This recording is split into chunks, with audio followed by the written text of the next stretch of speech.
अरुणाचल प्रदेश के घने जंगल में कई पक्षी अपने परिवार के साथ बसेरा करते थे। उसी जंगल में टुनटुनी चिड़िया अपनी 3 बेटियों के साथ रहती थी।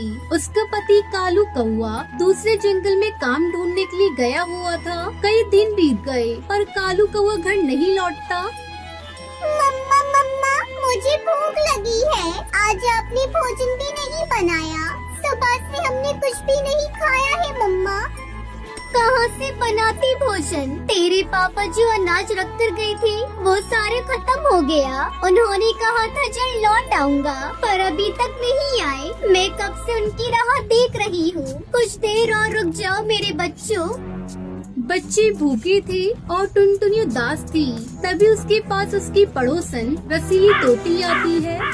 क्या हुआ टुनटुनी बहन, आज तुम बहुत उदास दिखाई दे रही हो और बच्चों की भी आवाज सुबह से नहीं आ रही है। कोई बात है क्या?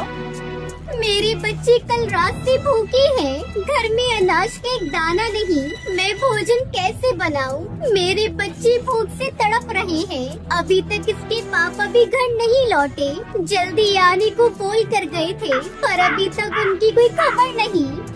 अरे टुनटुनी, तू मेरे साथ चल। मैं भुल्ला बाज से कहकर तुझे अनाज दिलवा देती हूँ। जब कालू घर आ जाए तो भुल्ला को पैसे दे देना। वो टुनटुनी को लेकर भुल्ला बाज के पास पहुँचती है। भुल्ला भाई, ये मेरी पड़ोसन टुनटुनी चिड़िया है। इसका पति दूसरे जंगल काम ढूंढने गया हुआ है। बच्चे कल रात से भूखे हैं। कृपया करके थोड़ा अनाज इसे दे दे। ठीक है रसीली बहन, मैं तुम्हारे कहने से इस चिड़िया को अनाज दे देता हूँ। पर मेरे पैसे अगर समय से नहीं मिले तो तुम जानती हो।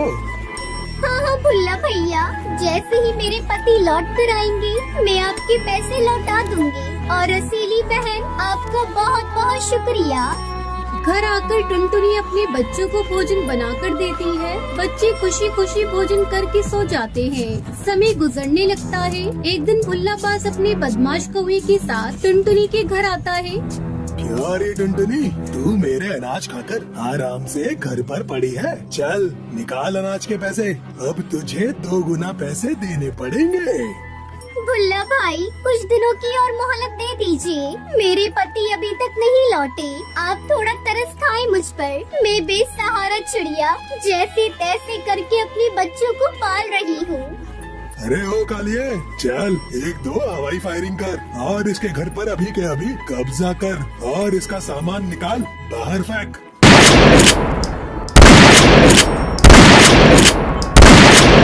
टुनटुनी की तीनों बेटियां खेल रही थी। उसे देखकर कालिया कौवा कहता है, मालिक, मुझे तो ऐसा लगता है ये चिड़िया झूठ बोल रही है। इसका पति कहीं नहीं गया। ये सब आपके पैसे न चुकाने के बहाने हैं। मैं तो कहता हूँ इसके घर को छोड़कर इसकी तीनों बेटियों को साथ लेकर चलते हैं। इन्हें बेचकर हमें बहुत पैसे मिलेंगे। अरे पहली बार तूने ढंग की बात कही है। कालिया शूटर और भुल्ला बाज टुनटुनी की बेटियों को लेकर जाने लगते हैं।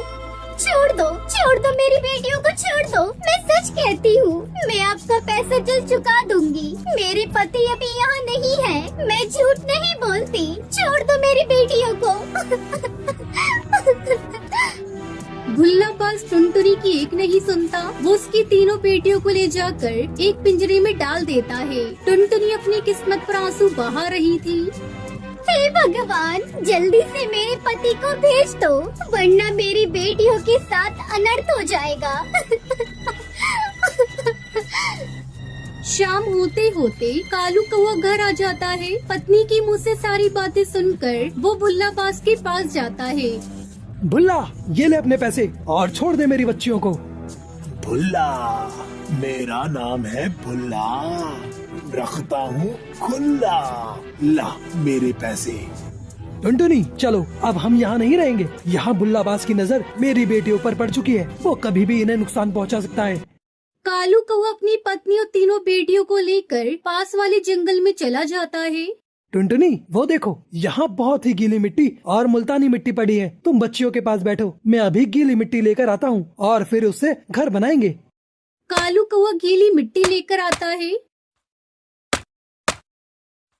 और उससे एक सुंदर सा घर बनाता है। गीली मिट्टी का घर बहुत ही खूबसूरत दिख रहा था। फिर वो सभी मिट्टी से बने घर में खुशी खुशी रहने लगते हैं।